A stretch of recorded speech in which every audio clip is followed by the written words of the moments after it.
আপনারা যারা ফেসবুকে দেখছেন এই চ্যানেলটি, তারা ফলো করবেন, জানাবেন।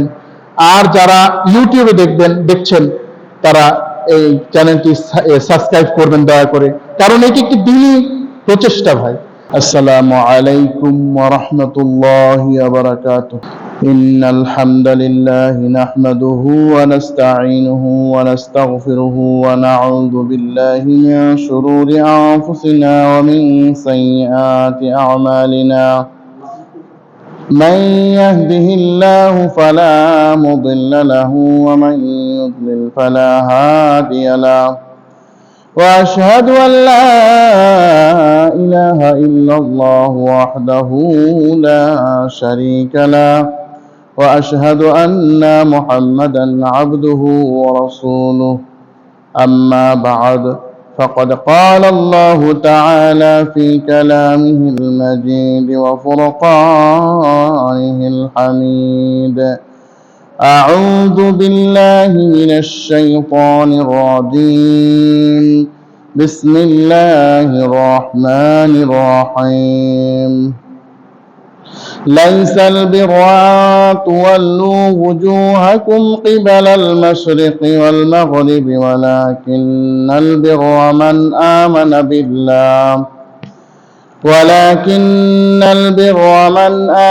بالله واليوم الآخر والملائكة والكتاب والنبيين. وقال الله تعالى: والذين يؤمنون بما أنزل إليك وما أنزل من قبلك وبالآخرة هم يوقنون. وقال تعالى: قل لن يصيبنا إلا ما كتب الله لنا هو مولانا وعلى الله فليتوكل المؤمنون.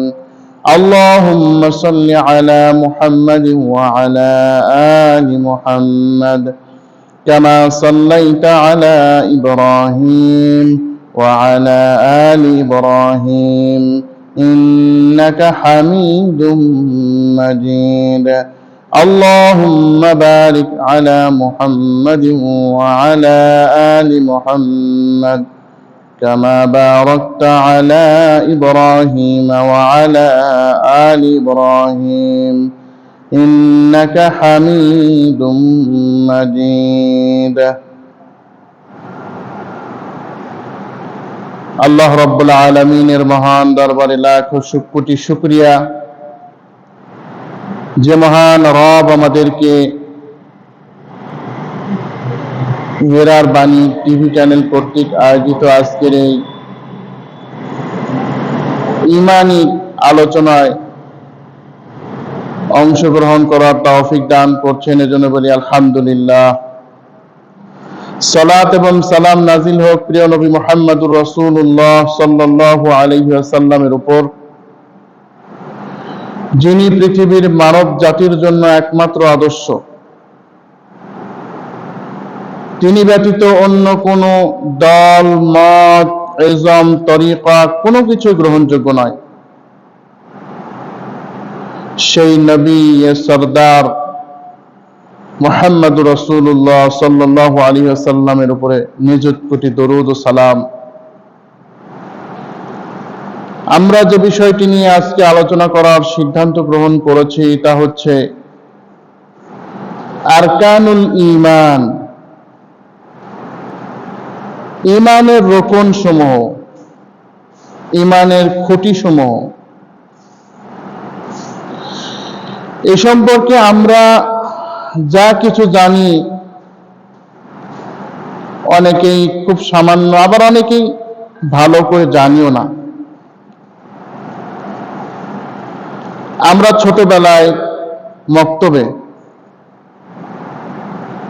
ঈমানে মুফাসসাল পড়েছিলাম।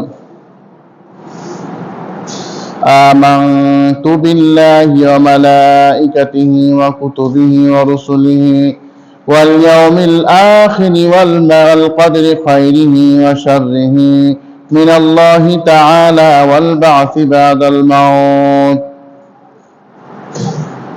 এই যে কালিমাটি আমরা পড়েছিলাম, এই কালিমাটির সঠিক ব্যাখ্যা, বিশ্লেষণ, অর্থ কিছুই আমাদের পড়ানো হয় না ওই সময়। আলহামদুলিল্লাহ বর্তমানে শিক্ষা কার্যক্রমে নুরানি শিক্ষা বিশেষ করে যারা দিচ্ছেন, তারা এর অর্থ যারা শিক্ষার্থী তাদের শেখানোর চেষ্টা করছেন, এটা ভালো দিক। কিন্তু আমরা যারা ছোটবেলায় পড়েছি তাদেরকে কিন্তু এই ইমানে মুফাসসাল বলেন, ইমানে মুজমাল বলেন, এর অর্থটা আমাদের শেখানো হয় না। যার ফলে আমরা ইমানটা পড়েছি ঠিকই, কিন্তু আমরা বুঝতে পারি না, জানতেও পারি না। কেবলমাত্র মন্ত্র পড়ার মতো পড়ে নিয়েছি। অনেকেই এটাকে হাদিস বলে দৃঢ়ভাবে ধারণ করি, অথচ এটা কিন্তু কোনো হাদিস নয়। এটি একটি ইমানের বিষয় আলোচনা, ভালো আলোচনা। এই কালেমাটিতে কি পড়ি আমরা?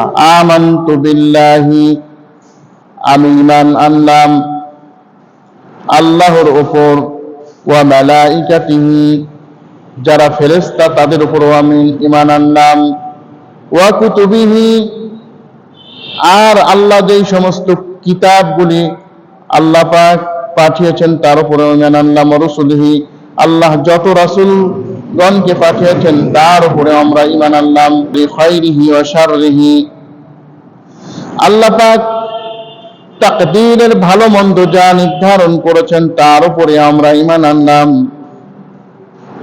ওয়াল বা'সি বাদাল মাউত, আর মৃত্যুর পরে যে জীবন আছে তার উপরে ঈমান আনলাম। আমরা 7টি পড়েছিলাম। আসলে হাদিস শরীফের মধ্যে যা পাওয়া যায় তাতে ঈমানের আরকান হয় 6টা। শেষের যে ওয়াল বা'সি বাদাল মাউত, এটি হচ্ছে ঈমান বিল আখিরাতেরই অংশ। এজন্য আমরা ঈমানের আরকান 6টা ঈমানের আরকান সংক্ষিপ্তভাবে দলিল ভিত্তিক আলোচনা করার চেষ্টা করব ইনশাআল্লাহ। আমরা এখানে কোনো মন গড়া কিসসা কাহিনী করার জন্য বসি নাই, কোনো বাবার স্বপ্ন, দাদার স্বপ্ন এগুলো করার জন্য বসি নাই। আমরা এখানে কোরআন এবং সুন্নাহর প্রচার করার জন্যই এখানে বসেছি। সুতরাং ইনশাআল্লাহ যতটুকুন বলবো আল্লাহ যেন দলিল ভিত্তিক বলার তৌফিক দান করেন, সকলে বলেন আমিন। 6টা ঈমান আল্লাহ রাব্বুল আলামিন ঈমান আনতে বলেছেন 6টা বিষয়ের উপর। এ সম্পর্কে রাসূলের হাদিসও রয়েছে। আল্লাহ পাক রব্বুল আলামিন সূরা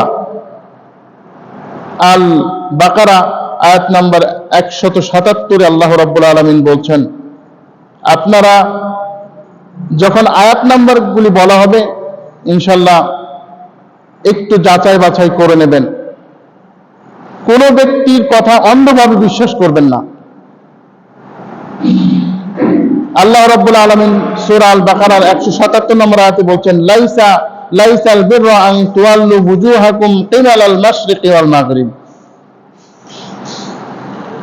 পূর্ব পশ্চিম দিকে কতবার তুমি মাথা ঘোরালে এটাই আসলে কল্যাণের বস্তু নয়। অর্থাৎ কোনো কিছু না বুঝে আপনি পূর্ব পশ্চিমে শুধু মাথা একেবারে সিজদা দিয়েই যাচ্ছেন, এটাই কল্যাণের বিষয় নয়। তার মানে কি, যে শুধু বেশি ইবাদত করবেন, বেশি বেশি আল্লাহ তাআলার ইবাদত করবেন, এটা আল্লাহ বলেন নাই। আল্লাহ কি বলছেন সূরা আল মুলক কোরআনে কারীমের 67 নম্বর সূরার 2 নম্বর আয়াতে, আল্লাযী খালাকাল মাউতা ওয়াল হায়াতা লিয়াবলুয়াকুম আইয়ুকুম আহসানু আমালা, কাজের মধ্যে তোমাদের মধ্যে সবচেয়ে উত্তম কে এটি যাচাই বাছাই করার জন্যই আমি জীবন ও মৃত্যুর সৃষ্টি করেছি। সুবহানাল্লাহ। আল্লাহ পাক এখানে বলেন নাই আকসারু আমালা, বলেছেন উত্তম আমল। আল্লাহ পাক এখানে বলছেন, শোনো, তোমরা যদি মনে করো পূর্ব পশ্চিম দিকে কতবার মাথা ঝুঁকলে এটাই তোমাদের নাজাত, না, এটা তোমাদের নাজাত নাই। প্রকৃত নাজাত কিসে? ওয়ালাকিন্নাল বিররা মান আমানা বিল্লাহ, 1 নাম্বার হচ্ছে আল্লাহর উপরে ঈমান আনলে। আল্লাহ তাআলার প্রতি বিশ্বাস করলে প্রকৃত কল্যাণ। ওয়াল ইয়াউমিল আখির, আখিরাতের উপরে বিশ্বাস করলে, অর্থাৎ তাওহীদের পর যদি তোমরা আখিরাত এর উপরে বিশ্বাস করতে পারো তাহলে তোমরা প্রকৃত কামিয়াবি অর্জন করতে পারবে। ওয়াল মালাইকাতি, ফেরেশতাদের উপরে বিশ্বাস স্থাপন করলে, ফেরেশতাদের উপরেও বিশ্বাস স্থাপন করলে ঈমান আনতে পারবে। ওয়াল কিতাবি ওয়ান নাবিয়িন, কিতাব সমূহ, আল্লাহ তাআলা যে কিতাব নাজিল করেছেন তার উপরেও বিশ্বাস করলেও তোমরা প্রকৃত কল্যাণ অর্জন করতে পারবে। ওয়ান নাবিয়িন, নবী যারা আসছেন তাদের প্রতিও যদি তোমরা সঠিকভাবে ঈমান আনতে পারো তাহলেও তোমরা প্রকৃতপক্ষে কল্যাণ লাভ করতে পারবে। এই আয়াতে কারিমায় মোট 10টি বিষয়ের উল্লেখ রয়েছে। আমাদের সাথে আলোচনার সাথে সম্পর্ক হচ্ছে 5টি বিষয়, এজন্য এই 5টি বিষয় এখন আলোচনা করলাম, বাকি 5টি বিষয় অন্য কোনো দিন পুরো করা হবে ইনশাআল্লাহ। এখানে 5টি বিষয় পেলাম, আর তাকদীর কখন পেলাম, কোথায় পেলাম? ইন্না কুল্লা শাইইন খালাকনাহু বিকদর, সূরা আল কমরের 51 নম্বর আয়াতে বলছেন যে নিশ্চয়ই, সূরা আল কমরের মধ্যে আল্লাহ পাক বলছেন ইন্না কুল্লা শাইইন খালাকনাহু বিকদর, যে প্রত্যেকটা জিনিস আমি তাকদীর অনুযায়ী সৃষ্টি করেছি, প্রত্যেকটা জিনিস আমি একটা পরিমাপ মতো সৃষ্টি করেছি। এই 6টি বিষয় ইনশাআল্লাহ আমরা আলোচনা কমপ্লিট করার চেষ্টা করব। প্রথম 1 নাম্বার কি? মান আমানা বিল্লাহ, আল্লাহর উপরে ঈমান আনা। আল্লাহর উপরে ঈমান আনা, এই বিষয়ে আমি এর আগেও আলোচনা করেছিলাম যে আল্লাহ তাআলার উপরে ঈমান আনতে হবে। আল্লাহ তাআলা যে আছেন তার উপরে ঈমান আনতে হবে। আল্লাহ তাআলার রুবুবিয়তের প্রতি আমাদের ঈমান আনতে হবে। আল্লাহ রব, আল্লাহ সবকিছু লালন পালনকারী, সবকিছু যিনি দান করেন তার প্রতিও ঈমান আনতে হবে। আল্লাহ তাআলার উলুহিয়াত, সমস্ত ক্ষমতার মালিক আল্লাহ, সন্তান দেওয়ার মালিক আল্লাহ, রিজিক দেওয়ার মালিক আল্লাহ, এগুলোর উপর ঈমান আনতে হবে। আল আসমা ওয়াস সিফাত, আল্লাহ তাআলার যে সুন্দর সুন্দর নামগুলি রয়েছে এর উপরও ঈমান আনতে হবে। রহমান, রহিম, রাজ্জাক, এ বিষয়ে ঈমান আনতে হবে, যে বিষয়ে আমরা এর আগে আলোচনা করেছিলাম। আজকে শুধু একটু আপনাদেরকে মনে করিয়ে দেওয়ার জন্য এগুলো বললাম। আল্লাহ তাআলার ঈমানের একটা পর্যায় হচ্ছে যে আল্লাহ তাআলাকে প্রথমে অন্তর দ্বারা বিশ্বাস করতে হবে। আর তাসদীক বিল জানান, অন্তরের দ্বারা সত্যায়ন করতে হবে। আপনার অন্তরে বিশ্বাস নাই, আর যতই আপনি সত্যায়ন করেন, নামাজ পড়েন, রোজা রাখেন, কোনো লাভ হবে? কোনো লাভ হবে না। অন্তরের প্রতি বিশ্বাস যদি না থাকে, আপনি জিহাদের ময়দানে গিয়েও আপনি বেঈমান হবেন।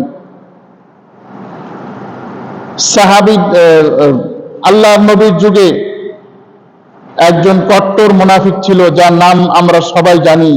তার নাম হচ্ছে আব্দুল্লাহ বিন উবাই ইবনে সুলুল। এই মুনাফিক কেমন বড় মুনাফিক শোনেন। মদিনায় সে ছিল একজন গোত্রপতি, গোত্রের একজন ভালো একজন নেতা ছিল সে। তার নেতৃত্বের যোগ্যতা দেখে আউস এবং খাজরাজ সিদ্ধান্ত নিল যে তাকে রাজা, বাদশা বানিয়ে দেবে। তার রাজত্বের প্রমাণস্বরূপ যে মুকুট তৈরি করা হয়, সোনার মুকুট, তাও তৈরি করার আদেশ দিল। কিন্তু ওই বেচারার কাজ নষ্ট করে দিল আল্লাহর নবীর হিজরত হওয়াতে। আল্লাহর নবী যখন হিজরত করে আসলেন, তখন কিসের আব্দুল্লাহ বিন উবাই, ওই সমস্ত ব্যক্তিদের আর গান আছে। আল্লাহর নবী প্রতি সাহাবাই কেরাম ঈমান আনলেন এবং মদিনার রাষ্ট্রের দায়িত্ব আল্লাহর নবীকে দিয়ে দিলেন। সুবহানাল্লাহ। আল্লাহর নবী শুধু একজন সুফি সাহেব ছিলেন না, বরং আল্লাহর নবী ছিলেন সকল বিষয়ে আদর্শ। কিভাবে রাষ্ট্র পরিচালনা করা লাগে তাও তার আদর্শ ছিল। তিনি, আল্লাহর নবী যখন রাষ্ট্রপ্রধান হয়ে গেলেন, তখন দেখলে মোহাম্মদ তো আমার সব আশার উপরে ছাই মেরে দিল। সুতরাং এই মুহাম্মাদের বিরুদ্ধে আমাকে ভালো করে লাগতে হবে। কিন্তু প্রকাশ্যে সে মুহাম্মদ সাল্লাল্লাহু আলাইহি সাল্লামের বিরোধিতা সে অত করতে পারল না, কারণ সে আবার চালাক, তো সে বুঝতে পারলো যে যদি মুহাম্মাদের বিরোধিতা করি তাহলে কিন্তু আমার উপায় নেই। এইভাবে করে বদরের যুদ্ধ হয়ে গেল। বদরের যুদ্ধে যখন মুসলমানরা বিজয় লাভ করলেন, তখন আব্দুল্লাহ বিন উবাই দেখলেন এখন যদি আমি ইসলাম না গ্রহণ করি তাহলে কিন্তু আমার খবর আছে। ইসলাম গ্রহণ করলে মুসলমানরা যে যুদ্ধ বিজয় লাভ করছে, যে কত কত টাকা পয়সা আসবে, কত সোনাদান আসবে, গনিমত আসবে, উট আসবে, এগুলো পাবো, আর মুসলমানদের ধোকাও দিতে পারবো। এই জন্য কাফিরের চাইতে কিন্তু মুনাফিক ইসলামের ক্ষতি করতে পারে বেশি। কাফির যাকে আপনি চিনতে পারেন না সে হয়তোবা ক্ষতি করতে পারে না, কিন্তু মুনাফিক পারে। আপনার ঘনিষ্ঠ আত্মীয় স্বজনই কিন্তু আপনার শত্রু হতে পারে। যে আপনার শত্রু, আপনি তো তাকে চিনছেনই, তাকে আপনি আর কি করবেন, তার ব্যাপারে সচেতন থাকবেন। কিন্তু যে আপনার বন্ধুত্বের দাবি করে, হ্যাঁ কত সালাম করে, অথচ ও আপনার শত্রুতা করার জন্য প্রস্তুত। ঠিক ইসলামের বেলাও তাই। আব্দুল্লাহ বিন উবাই ঈমান আনার পরপরই অপকর্ম শুরু করে দিল। যাই হোক, আমরা সংক্ষেপে এই আলোচনাটা করি। এরপরে চলে আসলো ওহুদের ময়দান। মুসলমান 1000 সৈন্য অত্যন্ত দুর্বল অবস্থায়, অস্ত্রশস্ত্র খুবই কম, এমন অবস্থায় ঈমানের বলে বলিয়ান হয়ে বের হলেন। যখন শাজ নামক স্থানে আল্লাহর নবী ফজরের নামাজ আদায় করলেন, তখন আব্দুল্লাহ বিন উবাই 300-350 সাহাবী নিয়ে 350 তার সাঙ্গ পাঙ্গ নিয়ে চলে গেল। বলল মুহাম্মদ আমার কথা শুনে নাই, সুতরাং মুহাম্মাদের কথা আমি শুনবো না। সে কি বলেছিল যে আমরা মদিনায় থেকে আমরা যুদ্ধের প্রতিরোধ করব। কিন্তু সাহাবায়ে কেরাম বলছেন যে মদিনার বাইরে আমরা যাব, কেন আমার কথা শুনলো না মুহাম্মদ? এই ওসিলা করে সে বেরিয়ে গেল। এইভাবে করে সে ইসলামের দুশমনি করতে লাগলো। খন্দক যুদ্ধ ইসলামের দুশমনি করতে লাগলো। এরপরে যখন গজওয়ায়ে মুরাইসিয়া যখন চলে আসলো, বনু মুস্তালিক অভিযান যখন আসলো, যুদ্ধ থেকে আল্লাহর নবী ফিরছিলেন,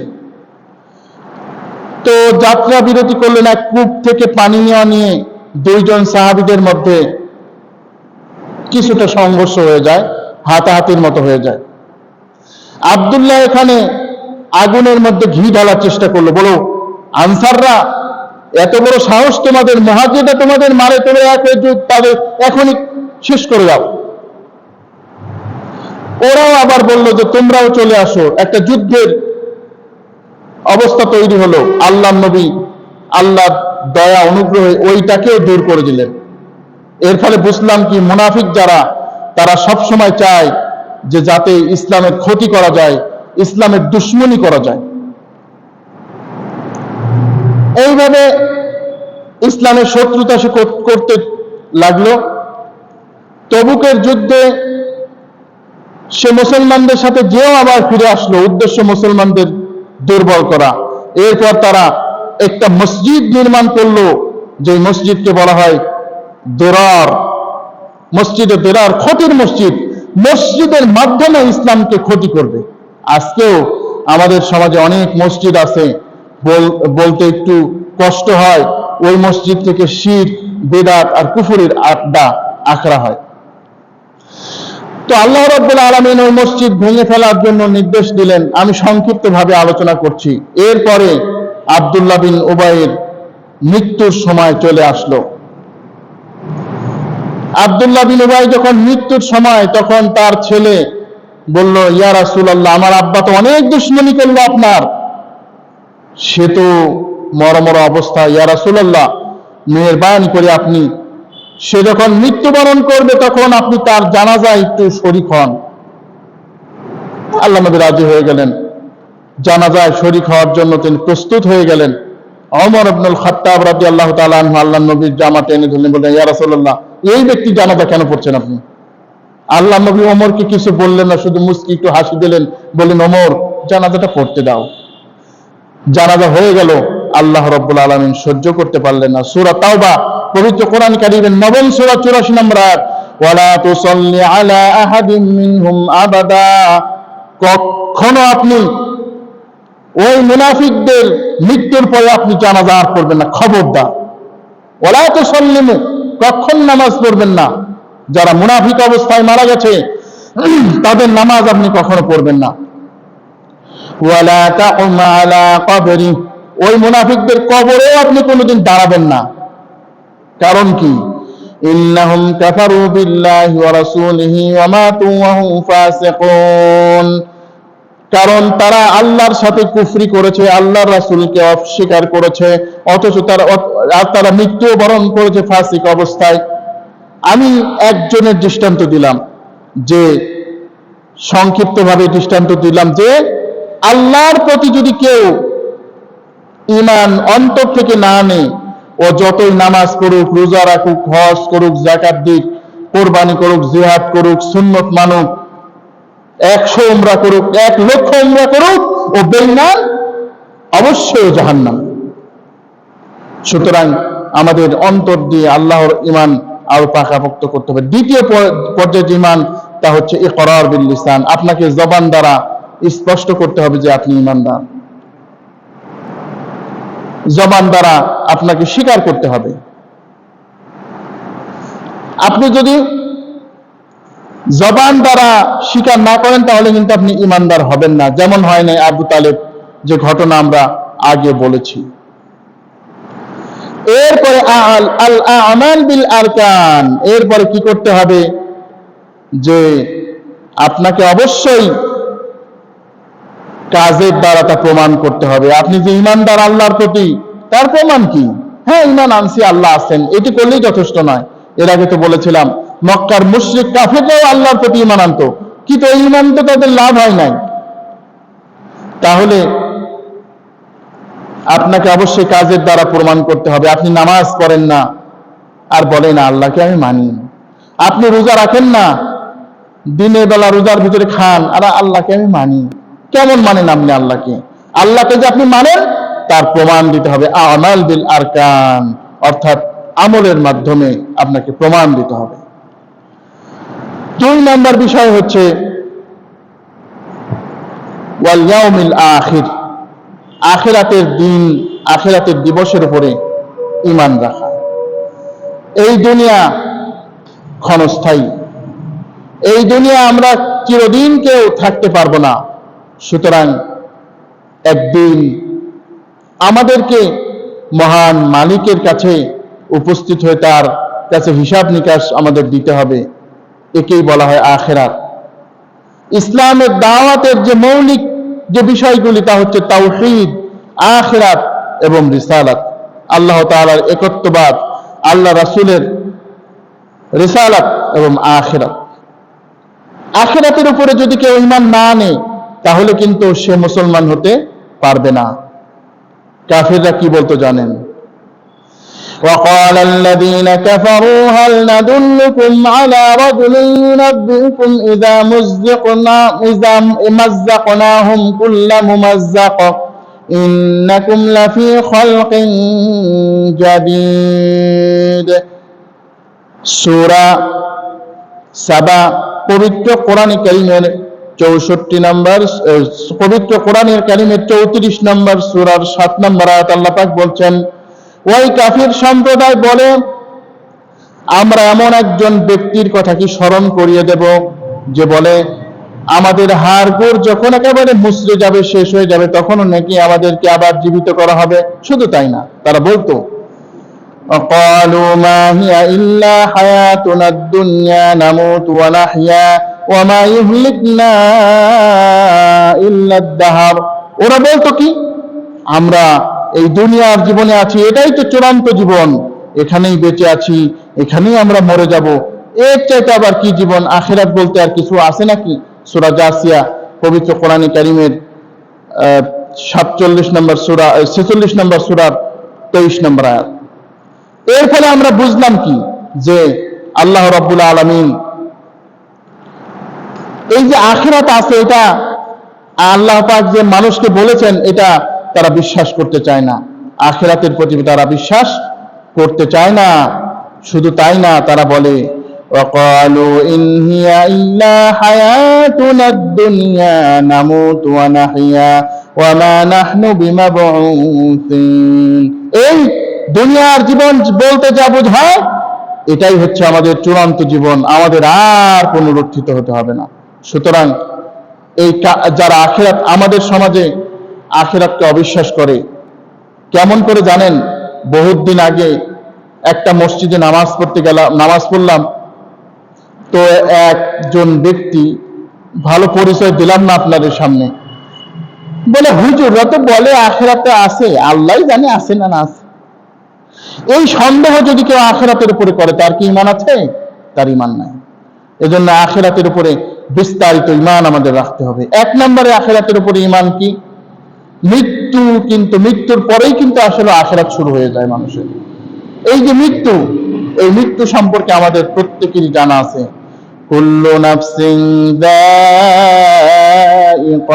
মাউত, এটি কত জায়গা আছে আল্লাহ পাক বর্ণনা করছেন, কত জায়গা আল্লাহ পাক রব্বুল আলামিন বর্ণনা করছেন। সূরা আল ইমরানের 185, সূরা আনকাবুতের 57, এরপরে সূরা আম্বিয়ার 34, এই আয়াতগুলিতে এই আয়াতটি বর্ণনা করছেন, কুল্লু নাফসিন যায়িকাতুল মাউত, প্রাণীকুল মানে মৃত্যুবরণ করতে হবে। এই যে মৃত্যু, এই মৃত্যু আমাদের একদিন ধরেই নেবে, এই মৃত্যু ধরে নেবে, এই মৃত্যু আমাদেরকে পাকড়াও করতে হবে। কুল্লু মান আলাইহা ফান ওয়া ইয়াবকা ওয়াজহু রাব্বিকা যুল জালালি ওয়াল ইকরাম। আল্লাহ রাব্বুল আলামিন বলেন, প্রত্যেকটা জিনিসের ধ্বংস নিশ্চিত, অবশিষ্ট আপনার মহান মহিমত রব যিনি গরিয়ান। তাহলে আমাদের সব জিনিসকে আমরা মৃত্যুবরণ করব, এটা আমাদের ঈমান আমাদের আনতে হবে। দ্বিতীয় অবস্থা হয় যে একটা মানুষ যখন মৃত্যুবরণ করতে যায় তখন কিছু অবস্থা হয়ে যায়। তৃতীয় অবস্থা হয় কবরের। কবরে যখন আমাদের নামাতে হয়, কবরে যখন আমাদের নামানো হবে, আমরা তখন কিন্তু প্রশ্নের সম্মুখীন হব। কি প্রশ্ন?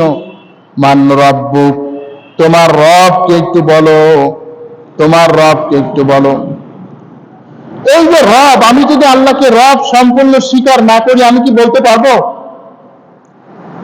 আমি যদি রব না মানি, তাহলে কি আমি বলতে পারবো? মুখস্থ করে কি কাজ হবে ভাই? কাজ হবে না। তোমার দিন কি আমার দিনুক, তোমার দিন কি? এখন যদি আমি আল্লাহর দিনকে সম্পূর্ণরূপে না মানি, আল্লাহ রাব্বুল আলামিন কোরআনুল কারীমের মধ্যে সূরা আল বাকারার মধ্যে দ্বিতীয় সূরা 208 নম্বর আয়াত আল্লাহ পাক রব্বুল আলামিন বলেন, ইয়া আইয়ুহাল্লাযীনা আমানু দুখুলু ফিস সিলমি কাফা। হে ঈমানদারগণ, আল্লাহ তাআলার দ্বীনে যদি প্রবেশ করো তাহলে পরিপূর্ণ ভাবেই প্রবেশ করো, পরিপূর্ণভাবে, আংশিক নয়।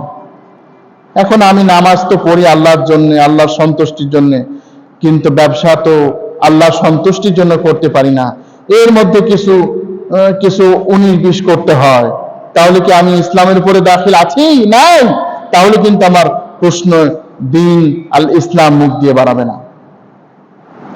আমার নবীকে, তোমার নবীকে বলো তো। আমি যদি সকল ক্ষেত্রে আল্লাহর নবীকে আদর্শ না মানি, যদি যেখানে আদর্শ আছে কিনা আল্লাহ ভালো জানে, মিলাদ এইগুলোর ক্ষেত্রে আদর্শ মানলাম, নামাজ আর টুকটাক কিছু সুন্নতের উপরে আদর্শ মানলাম, কিন্তু আমার জীবনে আমি মানুষের সাথে ব্যবহার কি করব এই ক্ষেত্রে আমি আদর্শ মানলাম না, তাহলে কি নবীর আদর্শ মানা হলো? কিয়ামতের দিন উত্তর দেওয়া যাবে? যাবে না। তো এই প্রশ্ন উত্তর, এর উপরে আমাদের ঈমান আনা, এর জন্য আমাদের প্রস্তুত হয়ে থাকা। আমি সব বিষয় কিন্তু আলোচনা করছি না, এগুলো প্রত্যেকটা বিষয়ে আলাদা আলোচনার টপিক লাগবে ইনশাআল্লাহ। ভবিষ্যতে আল্লাহ যদি হায়াত দেন, সুস্থতা দান করেন, আপনারা চাইলে আরো ইনশাআল্লাহ বিস্তারিত আলোচনা করব। এরপরে যে বিষয় আছে ঈমান আনার, তা হচ্ছে কিয়ামত। কিয়ামতের দিন, কিয়ামতের আলামত রয়েছে কিছু। এই কিয়ামতের আলামত সম্পর্কে আমাদের হাদিস কোরআনে যা আছে তাছাড়া কিন্তু আমাদের জানা নাই। অনেকেই বলে হুজুর দুনিয়াটা মনে হয় 100 বছর টিকতে পারে। আপনি কি করে জানলেন 100 বছর টিকবে, না 500 বছর টিকবে, না 1000 বছর টিকবে? আমরা তো কেউ জানি না। নাকি একদিন টিকবে? কে জানেন? আল্লাহ রাব্বুল আলামিন। সুতরাং কিয়ামতের যে আলামতগুলি হাদিসের মাধ্যমে বর্ণনা আছে, এগুলো ওর উপরে আমাদের ঈমান আনতে হবে, আলামতে সুগরা, আলামতে কুবরা, এগুলোর উপর। এরপরে যে বিষয়টি হচ্ছে সিংহায় ফুৎকার বিষয়, এর উপরেও ঈমান আনতে হবে। ইসরাফিল, এগুলো সবই আখিরাতের প্রতি ঈমানের অংশ। ইসরাফিল আলাইহিস সালাতু ওয়াস সালাম সিংহায় ফুৎকার দিবেন, তখন এই দুনিয়া ধ্বংস হয়ে যাবে। এর উপরে ঈমান আমাদের আনতে হবে। এরপরে যে ঈমান আনা তা হচ্ছে ইয়াউমুল বাস, অর্থাৎ আমাদেরকে একত্রিত করা হবে যখন আমরা কবর থেকে কিয়ামতের দিন যখন একত্রিত হব, এর উপরে ঈমান আমাদের কিন্তু আনতে হবে। এরপরে যে বিষয়টির প্রতি আমাদের ঈমান আনতে হবে তা হচ্ছে মিজান, আমাদের যে এরপরে যে ঈমান আনতে হবে ইয়াউমুল হিসাব, হিসাবের দিন, বিচার দিবস যে শুরু হবে, এর উপরে আমাদের ঈমান আনতে হবে। আল্লাহ তাআলার কাছে প্রত্যেকটা বিষয় যে আমাদের হিসাব দিতে হবে, এর উপরে আমাদের ঈমান আনতে হবে। এর উপরে বিস্তারিত আলোচনা আল্লাহ চাইলে অন্য সময় করব ইনশাআল্লাহ। এরপরে আমাদেরকে যে বিষয়টির সম্মুখীন হতে হবে তা হচ্ছে মিজান, আমাদের নেকি বদি ওজন করা হবে। আমাদের সমাজে একটা কথা আছে যে যার নেকির পাল্লা ভারী হবে আর গুনার পাল্লা হালকা হলেই তাকে একেবারে শ্বশুর বাড়ির মতো জান্নাতে দেওয়া হবে না। আল্লাহ পাক যদি ধরেন, একটা গুনার জন্য যদি ধরেন, তাহলে কিন্তু আমাদের খবর আছে। এই জন্য আমরা সব সময় চেষ্টা করব যে আল্লাহ তাআলার সন্তুষ্টি যাতে অর্জন করতে পারি। গুনাহ তো হবেই, গুনাহ তো আমাদের হবেই, কিন্তু এই গুনার জন্য যাতে আমরা বেশি করে ক্ষমা প্রার্থনা করতে পারি। ইয়া আইয়ুহাল ইনসানু মা গাররাকা বিরাব্বিকাল কারীম, হে মানুষ, তোমাকে তোমার মহান রব যিনি সম্মানিত, তা থেকে তোমাকে কে গাফিল করে দিল? সূরা আল-ফিতরের 7 নম্বর আয়াত। তো এই যে বিষয়গুলি আমাদেরকে মনে রাখতে হবে যে আমাদের নেকি বদি ওজন করা হবে। এরপরে যে বিষয়টি আছে তাহলে হাউজে কাউসার, হাউজে কাউসার সম্পর্কে আমাদের ঈমান আনতে হবে। হাউজে কাউসারে আল্লাহ নবীর হাতে আমাদেরকে পানি পান করাবেন। আল্লাহ রাব্বুল আলামিন এই সম্পর্কে বলেন, ইন্না আ'তাইনাকাল কাউসার ফাসাল্লি লিরাব্বিকা ওয়ানহার ইন্না শানিআকা হুয়াল আবতার। হে নবী, নিশ্চয়ই আমি আপনাকে কাউসার দান করেছি, সুতরাং আপনি আপনার রবের উদ্দেশ্যে নামাজ আদায় করুন ও কোরবানি করুন, নিশ্চয়ই আপনার শত্রুরাই লেজ কাটা। সুতরাং আল্লাহ নবী যে কাউসার দান করেছেন, এই কাউসার তো এমনি এমনি পাওয়া যাবে না। এই কাউসার পেতে হলে নামাজ আদায় করতে হবে এবং কোরবানি করতে হবে। কোরবানি যে আসছে, এই কোরবানিও যেমন শামিল, জীবনের প্রত্যেকটা ক্ষেত্রে কোরবানি শামিল। قل إن صلاتي ونسكي ومحياي ومماتي لله رب العالمين। সূরা নাম 6 নম্বর সূরা 162 নম্বর আয়াত। আল্লাহ পাক বলছেন, কুল ইন্না সলাতি, হে নবী আপনি বলুন, আমার নামাজ, আমার কোরবানি, আমার জীবন, আমার মৃত্যু কার জন্য? রব্বুল আলামিনের জন্য। এইগুলি করতে হবে। আর বিদআত থেকে বাঁচতে হবে, নতুন নতুন কাজ থেকে বাঁচতে হবে, ধর্মের নামে নতুন কাজ থেকে বাঁচতে হবে। যদি আল্লাহর নবীর নামাজও পড়ি, আবার নতুন নতুন শরীয়তও তৈরি করি, তাহলে কি হবে? আল্লাহর নবী বলেন, এই কাউসারে যখন আমি পানি পান করাতে থাকবো, একদল উম্মত আসবে পানি পান করার জন্য, তখন সে বলবে, তখন যখন সে আসবে ফেরেশতারা তাকে তাড়িয়ে দেবে। আল্লাহর নবী বলছেন, কেন এদেরকে তাড়িয়ে দিচ্ছ? এরা তো আমার উম্মত, কানুনের সিজদা করেছে, চিহ্ন আছে। আল্লাহ পাক কি বলবেন? ইন্নাকা লা তাদরি আহদিসু বাদা, হে নবী আপনি তো জানেন না এরা আপনার ইন্তেকালের পরে কি কি বিদআত তৈরি করেছে। সুতরাং এই বিদআত, এই নতুন আবিষ্কার থেকে আমাদের আস্তে আস্তে বেরিয়ে আসতে হবে। এটা মানি যে সব একটা যে জিনিসের সূচনা হয়েছে হাজার হাজার বছর, শত বছর ধরে নতুন আবিষ্কার, আমরা তো একদিনে তার থেকে বেরিয়ে আসতে পারবো না, কিন্তু আস্তে আস্তে আমাদের এই নতুন এই কুসংস্কার, ধর্মের নামে যা বিদআত, যা আল্লাহ নবী করেন নাই, এ থেকে আস্তে আস্তে কিন্তু বেরিয়ে আসার চেষ্টা করতে হবে। যদি বেরিয়ে আসতে না পারি, তাহলে কিন্তু আমরা জান্নাতে যেতে পারবো না। এরপরে as-সিরাত, পুলসিরাত যাকে আমরা বলি, অর্থাৎ একেবারে চিকন হীরার চাইতে চিকন ধার হবে, একেবারে সংকীর্ণ রাস্তা হবে, চুল পরিমাণ, যা দেখা যায় না। যারা ইমানদার তারা তো পার হয়ে যাবে, কিন্তু যারা বেঈমান তারা ধূপ ধূপ করে পড়ে যাবে। এজন্য এই বিষয়ে একটা ঘটনা মনে পড়লো। আল্লাহর নবীর সাহাবী হযরত আব্দুল্লাহ বিন রাওয়াহা মুতার যুদ্ধে রওনা হয়ে যাচ্ছেন। 3 নম্বর সেনাপতি যিনি, যুদ্ধে রওনা হয়ে যাওয়ার পরে মানুষেরা অভিনন্দন জানাচ্ছে তাদেরকে। এরপরে আল্লাহর নবীর সাহাবী কাঁদছেন, বলে, হে ইবনে রাওয়াহা, কেন কাঁদো? বলছি, কেন যে কাঁদি? আল্লাহ পাক রব্বুল আলামিন কোরআনে কারীমের সূরা মারিয়াম 19 নম্বর সূরার 71 নম্বর আয়াতে বলছেন, ওয়া ইন মিনকুম ইল্লা ওয়ারিদুহা কানা আলা রাব্বিকা হাতমান মাকদিয়া। ওই দিন, অর্থাৎ পুলসিরাতের সবাইকে পুলসিরাতের পথ দিয়ে সবাইকে যেতে হবে, কেবলমাত্র হাতমান মাকদিয়া, এটা আপনার রবের অবশ্য ফয়সালা। এখন আমি যদি যাই, আমি কি পড়ে যাব নাকি যেতে পারবো আমি তো জানি না। সাহাবায়ে কেরাম এত কাঁদতেন, যারা সব কিছু বিলিয়ে দিয়েছিলেন আল্লাহর পথে, আর আমি আপনি কোনো চিন্তাই করি না, কোনো ভাবনাই নাই আমাদের। আল্লাহ পাক যেন আমাদের আখিরাতের প্রস্তুতি নেওয়ার তৌফিক দান করেন। এরপরে যে বিষয়টি আছে তা হচ্ছে জান্নাত।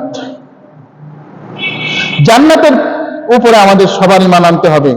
জান্নাত অনেক বিশাল বড় স্থান। আল্লাহ রাব্বুল আলামিন ঈমান ও আমলের বরকতেই জান্নাত দিবেন।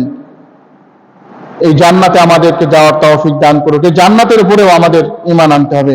এরপরে বিষয়টি হচ্ছে জাহান্নাম। যারা গুনাহগার তারা জাহান্নাম দেখবে, জাহান্নামে যাবে, এর উপরে ঈমান এনেই আমাদের কাজ করতে হবে। এই আখিরাতের উপরে ঈমান আনার এই হলো পর্যায়। এই পর্যায়ে সমস্ত বিষয় আখিরাতের উপরে কিন্তু ঈমান আনতে হবে। এরপরে যে বিষয়টি প্রতি ঈমান আনতে হবে তা হচ্ছে আল মালায়েকাতু, ফেরেশতাদের প্রতি ঈমান আনতে হবে।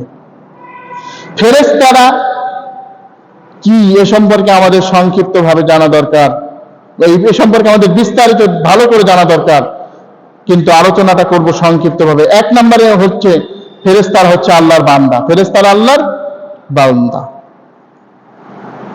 وقالوا اتخذ الرحمن ولدا سبحانه بل عباد مكرمون। সূরা আম্বিয়া 21 নম্বর সূরার 26 নম্বর আয়াতে আল্লাহ রাব্বুল আলামিন বলেন, তারা বলে আল্লাহ তাআলা সন্তান গ্রহণ করেছেন। সুবহানাহু, আপনি বলেন আল্লাহ তাআলা হচ্ছেন পবিত্র। বাল ইবাদুম মুকরামুন, বরং তারা আল্লাহ তাআলার সম্মানিত একজন বান্দা। এই বিষয়টি আমাদের ঈমান আনতে হবে। এরপর ফেরেশতাদের উপরে যে বিষয়টি আমাদের ঈমান আনতে হবে, ফেরেশতারা কিন্তু আল্লাহর হুকুমের বাইরে কোনো কাজ করে না। আমাদের সমাজে অনেকেই বলে, আরে আজরাইল এখনই চলে আসলো। ফেরেশতারা কি আল্লাহর হুকুমের বাইরে কিছু করে নাকি? না। লা ইয়াসুনাল্লাহা মা আমারাহুম ওয়া ইয়াফআলুনা মা ইউমারুন। পবিত্র কোরআনুল কারীমের সূরা তাহরিম সূরা নম্বর 66 আয়াত নম্বর 6 আল্লাহ রাব্বুল আলামিন বলেন, তারা আল্লাহ তাআলার অবাধ্য হতে পারে না, বরং আল্লাহ তাআলা যে নির্দেশ দেন ওরা তাই পালন করে। ফেরেশতাদেরকে দোষে কোনো লাভ হবে নাকি? ইহুদীদের স্বভাব কি ছিল জানেন? ইহুদীদের স্বভাব ছিল তারা ফেরেশতাদেরকে দুষ্ট বলল, এই জিবরাইল মোটেই ভালো ফেরেশতা না, এই জিবরাইল খালি শাস্তি নিয়ে আসে, মিকাইল একটু ভালো ফেরেশতা, ওরে আমরা একটু মানি। নাউজুবিল্লাহ, জিবরাইল কি মানুষের মন গড়া ভাবে আসে? মান কানা আদুওয়াল লিল্লাহি ওয়া মালাইকাতিহি ওয়া রুসুলিহি ওয়া জিবরিল ওয়া মিকাইল ফা ইন্নাল্লাহা আদুউল লিল কাফিরিন।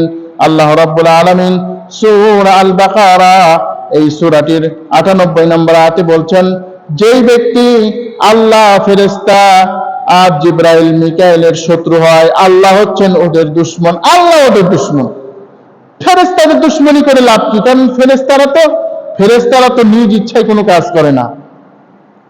এইভাবে ফেরেশতাদের সম্পর্কে আমাদের মানে ধারণাটা সম্পূর্ণ ভালো রাখতে হবে। ফেরেশতাদেরকে আমাদের সমাজে অনেকেই মনে করে ফেরেশতারা হচ্ছে আল্লাহর সন্তান, যদিও মুসলিম সমাজে নাই, কিন্তু অন্যান্য ধর্মের মধ্যে এটা আছে। ওয়াকালু ইত্তাখাযার রাহমানু ওয়ালাদা, এই যে যারা বলে যে ফেরেশতাদেরকে আল্লাহ তাআলা সন্তান হিসেবে গ্রহণ করেছেন, আল্লাহ পাক বলছেন যে লাকাদ জিতুম শাইআন ইদ্দা, এটি বড় ধরনের গর্হিত কথা তারা বলে থাকে। এর ফলে কি হতে পারে জানেন? তাকাদুস সামাওয়াতু ইয়াতাফাত্তারনা মিন ফাওকিহিন্না তাফাত্তারনা মিনহু ওয়া তানশাক্কুল আরদু ওয়া তাখিরুল জিবালা হাদ্দা, আকাশ ও জমিন ফেটে পড়ার উপক্রম হতো, জমিন বিভিন্ন হয়ে যেত তাদের কথার ফলে। কেন? আন দাউ লিররহমানি ওয়ালাদা, যে তারা বলে আল্লাহ ফেরেশতাদেরকে নাকি সন্তান হিসেবে গ্রহণ করেছেন। নাউযুবিল্লাহ। ওয়া মা ইয়ানবাগি লিররহমানি আন ইয়াত্তাখিযা ওয়ালাদা, অথচ ফেরেশতাদেরকে সন্তান হিসেবে গ্রহণ করা বা কাউকে সন্তান হিসেবে গ্রহণ করা আল্লাহর জন্য মোটেই শোভনীয় নয়। আল্লাহর আরো সন্তান কিসের? এইভাবে ফেরেশতাদের সম্পর্কে আমাদের কিছু ক্লিয়ার ধারণা রাখতে হবে। যাদের নাম আমরা জানি, যাদের নাম জানি না, সবার প্রতি আমাদের ঈমান আনতে হবে। যেমন জিবরাইল আলাইহিস সালামের প্রতি ঈমান আনতে হবে। তিনি হচ্ছেন সমস্ত রইস, ফেরেশতাদের রইস, অর্থাৎ মালাইকাদের সর্দার। তিনি ওহী আনার কাজ করে থাকেন। মিকাইল আলাইহিস সালাতু ওয়াস সালাম, তার দায়িত্ব হলো বৃষ্টি বর্ষণ করা। তারপরে ইসরাফিল আলাইহিস সালাতু ওয়াস সালাম, যার দায়িত্ব সিংহায় ফুৎকার দেওয়া, তিনি এখনো সিংহা নিয়েই বসে আছেন। মালাকুল মাউত, আসলে আমরা আজরাইল বলি। আজরাইল শব্দটি কোরআন হাদিসে কোথায় আছে আমার জানা নেই অবশ্য, কিন্তু মালাকুল মাউত কোরআনে কারিমে আছে বেশ কিছু জায়গায়, কয়েকটি স্থানে মালাকুল মাউত বলেছেন, হাদিসেও মালাকুল মাউত শব্দটি আছে। তো এই মালাকুল মাউতের কাজ হলো যে মানুষের প্রাণকে হরণ করা, অর্থাৎ এই যে মানুষ যখন মৃত্যুবরণ করবে, মালাকুল মাউতের দায়িত্ব। মালাকুল মাউত মানে শুধু একজন না, যিনি লিডার তিনি হচ্ছেন মালাকুল মাউত, আরো তার অধীনে অনেক ফেরেশতা আছে।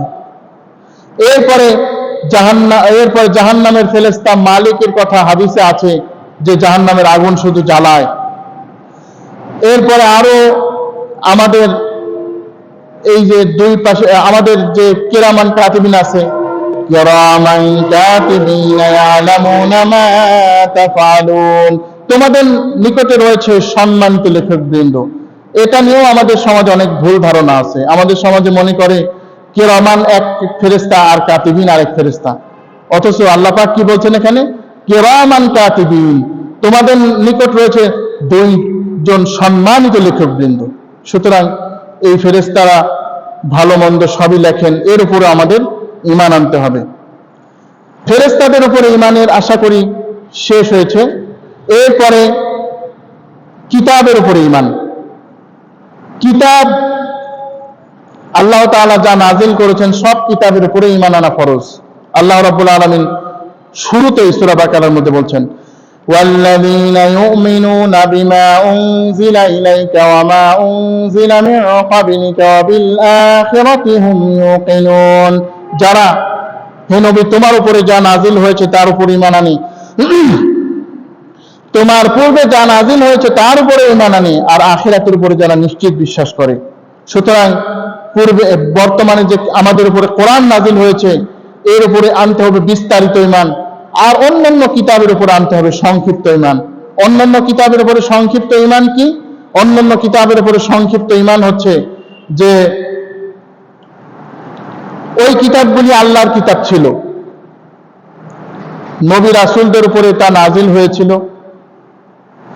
কিন্তু ওই কিতাব হেফাজতে থাকেনি। ওই কিতাবকে ইহুদিরা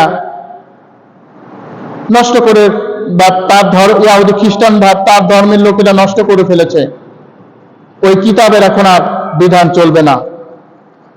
আসমানি কিতাব জাবুর, ইনজিল, এরপরে তাওরাত, সহফে ইব্রাহিম, সহফে মুসা, এর উপরে কোরআনে কারিমে বর্ণনা রয়েছে, বক্তব্য রয়েছে।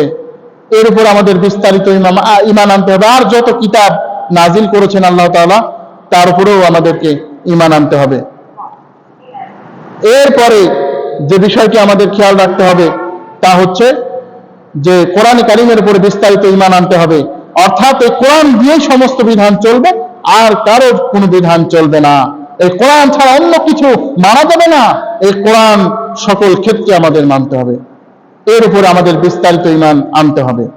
এরপরে আমি সংক্ষিপ্ত করি, এরপরে যে বিষয়টির উপরে আমাদের ঈমান আনতে হবে তা হচ্ছে যে আমাদেরকে তাকদীরের উপরে আমাদের ঈমান, নবীদের উপরে ঈমান আনতে হবে। নবীদের উপরে ঈমান, অন্যান্য নবী যারা ছিলেন তাদের উপরে সংক্ষিপ্ত ঈমান আনলেই আমাদের চলবে। কোরআনে কারিমে যে 25 জন নবীর কথা আছে, এই 25 জন ছাড়া আল্লাহ তাআলা অনেক নবী রাসূলকে প্রেরণ করেছিলেন। যদিও আমাদের সমাজে বলা হয় 1,24,000, মতান্তরে 2,24,000। এই সম্পর্কে উলামায়ে কেরামের সহি কোনো বর্ণনা নাই, বলেছেন যে হাদিসে এক্ষেত্রে সহি কোনো বর্ণনা পাওয়া যায় না। আল্লাহ পাক কত নবী নাজিল করেছেন তা আল্লাহই ভালো জানেন, এই সম্পর্কে আমাদের কিছু জানা নাই। ওয়ালাকাদ আরসালনা রাসূলাম মিন ক্বাবলিকা মিনহুম মা কাসাসনা আলাইকা ওয়া মিনহুম মান লাম নাকসুস আলাইক।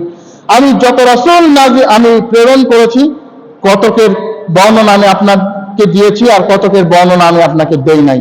সুতরাং যেগুলো আল্লাহ দেন নাই ওইগুলো জানার চেষ্টা না করা, যেগুলোর নাম আমরা জানি ওইগুলোর উপরে আমাদেরকে বিস্তারিত ঈমান রাখা। আর খাস করে এই নবী যিনি রাহমাতুল লিল আলামিন, তার উপরে আমাদের বিস্তারিত ঈমান আনতে হবে। যা কাজ করি সব রাসূলের তরিকায় করতে হবে, রাসূলের তরিকার বাইরে করা যাবে না। এরপরে যে বিষয়টি তাকদীরের উপরে ঈমান। তাকদীরের উপরে ঈমান মানে ভাগ্য, নসিব আমরা বলি। এই ভাগ্য মানে কি? যে আল্লাহ রাব্বুল আলামিন আমাদের তাকদীর নির্ধারণ করেছেন, আমাদের সময় নির্ধারণ করেছেন, আমাদের জীবন নির্ধারণ করেছেন, আমাদের খাবার নির্ধারণ করেছেন, আমাদের কত কিছু, সব কিছু নির্ধারণ করেছেন। এর উপরে ঈমান আনা। আল্লাহ পাক বলছেন ইন্না কুল্লা শাইইন খালাকনাহু বিকদর, সবকিছু আমি আল্লাহ তাআলা নির্ধারণ করে দিয়েছি। অন্য আয়াতে আল্লাহ পাক বলেন কুল্লা ইউসিবানা ইল্লা মা কাতাবাল্লাহু লানা, হে নবী আপনি বলুন আমাদের কোনো কিছুই হয় না, যা আমাদের ভাগ্যে আছে তা হয়। হুয়া মাওলানা ওয়া আলাল্লাহি ফালইয়াতাওয়াক্কালিল মুমিনুন, আমাদের রব মনিব তিনি, আমরা আল্লাহর উপরে নির্ভর করি। সুতরাং এই তাকদীরের উপরে নির্ভর আমাদেরকে ঈমান আনতে হবে। আমার ক্ষতি, আমার লাভ, আমার কোনো কিছু হয় না, কারো হুকুমে হয় না। কোনো পীর আমার ক্ষতি করতে পারে না, কোনো বুজুর্গ আমার ক্ষতি করতে পারে না, কোনো মূর্তি আমার ক্ষতি লাভ করতে পারে না। একমাত্র লাভ ক্ষতির মালিককে আল্লাহ সুবহানাহু ওয়া তাআলা। সুতরাং এই আল্লাহর এই ভাগ্য, আল্লাহ যে তকদির নির্ধারণ করেছেন এর উপরে আমাদের ঈমান আনতে হবে। তাকদীরের 4টি স্তর আছে। 1 নাম্বার আল ইলম, আল্লাহ তাআলা জানেন যে কি সৃষ্টি করতে হবে, কি সৃষ্টি করা দরকার, আমাদের ভাগ্যে কি আছে, এগুলো সব কে জানেন? আল্লাহ তাআলা জানেন। 2 নাম্বার আল কিতাব, আল্লাহ তাআলা আমাদেরকে সৃষ্টি করার পর এগুলো লিখে রেখেছেন যে কার ভাগ্যে কি হবে, কি অবস্থা কার হবে, এগুলো সব লিখে রেখেছেন। 3 নম্বরের যে বিষয়টি হলো তা হচ্ছে যে আল খালক, তিনি সৃষ্টি করেন, সব কিছু সৃষ্টি করেছেন। মাখলুক সৃষ্টি করেছেন, মাখলুকের কাজও সৃষ্টি করেছেন। 4 নম্বরের বিষয়টি হচ্ছে আল ইরাদা, আল্লাহর ইচ্ছায় সবকিছু হয়। এই যে গরম আমরা লক্ষ্য করছি, এগুলো কি আল্লাহর ইচ্ছার বাইরে হচ্ছে নাকি? আল্লাহর ইচ্ছা অনুযায়ী হচ্ছে। এগুলো সব আল্লাহ তাআলার ইচ্ছা অনুযায়ী হচ্ছে। সুতরাং আমাদের মনে রাখতে হবে ইসলামের যে আরকান আলোচনা আমরা করলাম, এই যে বিশেষ করে তাকদীরের প্রতি ঈমান সম্পর্কে আল্লাহ নবী সাল্লাল্লাহু আলাইহি ওয়াসাল্লাম বলেছেন। হযরতে উবাদা ইবনে সামিত রাদিয়াল্লাহু তাআলা আনহু বলছেন যে যদি কোনো ব্যক্তি তাকদীরের উপরে ঈমান না আনে তাহলে ওই ব্যক্তি ঈমানের স্বাদ পাবে না, ভালো মন্দের প্রতি আমাদের ঈমান আনতে হবে। আল্লাহর পক্ষ থেকেই হয়, আমাদের তারও ঈমান আনতে হবে। এখন প্রশ্ন করতে পারেন যে তাই যদি হয় তাহলে নামাজ রোজা পড়ে নামাজ রোজা করে আর কি হবে? না, আপনি জানেন না আপনার তাকদীরে কি আছে, কিন্তু না জেনেই আপনাকে ইবাদত করতে হবে। আপনার তাকদীর আল্লাহ রাব্বুল আলামিন জানেন, কিন্তু আপনাকে ইবাদত করতে হবে। আপনি যেদিকে যাবেন আল্লাহ রাব্বুল আলামিন আপনাকে অবশ্যই দয়া করবেন ভালোর দিকে গেলে, আর খারাপ দিকে যেতে চাইলে আপনি যেতে পারবেন, আল্লাহ আপনাকে কোনো বাধা দিবেন না। তাকদীর একটি আমল করলে তাকদীরের পরিবর্তন হয়। আল্লাহ নবী সাল্লাল্লাহু আলাইহি ওয়াসাল্লাম বলছেন, কেউ যদি মনে করে যে তার রিজিক বৃদ্ধি করতে হবে আর তার আয়ু বাড়াতে হবে, তাকদীর বাড়াতে হবে, ভালো করতে হবে, সেজন্য আত্মীয় স্বজন মাতা পিতা এদের প্রতি যত্নবান হয়, খোঁজ খবর নেয়।